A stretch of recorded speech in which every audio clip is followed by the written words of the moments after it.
કાકા હા ભાઈ મધ્યપ્રદેશથી એક સવાલ છે. પંડિતજીએ એવું લખ્યું છે કે તમે ગુજરાતીઓ બહુ ગજબ છો કે છે, ધંધામાં એક્સપર્ટ, અને આટલા પૈસા ક્યાંથી ઊભા કરો છો? ભાઈ આમાં મહેનત જોઈએ, મગજ જોઈએ અને રોટેશન ઓફ મની. હા, આપણે રોટેશન ઓફ મની બહુ ઇમ્પોર્ટન્ટ છે. ત્યારે અમે ગુજરાતીમાં કેવું છે, ખાલી શુભ ઉપર વિશ્વાસ નથી કરતા, લાભ પણ જોઈએ. અમે શુભ લાભ જોડે જ જોઈએ. બરાબર. ગુજરાતીઓ ખાલી બજારમાં ઇન્વેસ્ટ કરવાનું બંધ કરી દે ને તો રાતોરાત શેર બજાર ઉઠી જાય.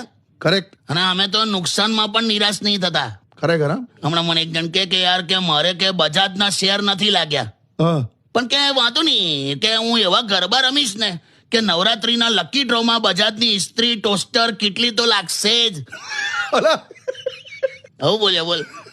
અને સાતમ આઠમનું કેટલું બધું છે.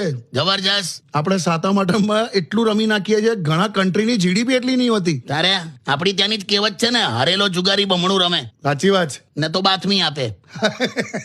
હા, એ જ લોકો રેડ પડાવે છે. તને ખબર છે આપણા એક ગુજરાતીએ યોગ ગુરુ બાબાને શું પૂછેલું? આપણા ગુજરાતીએ હા, ના કે બાબા કયા આસનમાં બેસીને જુગાર રમીએ તો ત્રણે ત્રણ એક્કા નીકળે? કે બાબાએ ગુજરાત આવવાનું ઓછું કરી દીધું. પંડિતજી કુછ દિન ગુજારો ગુજરાત में आओ.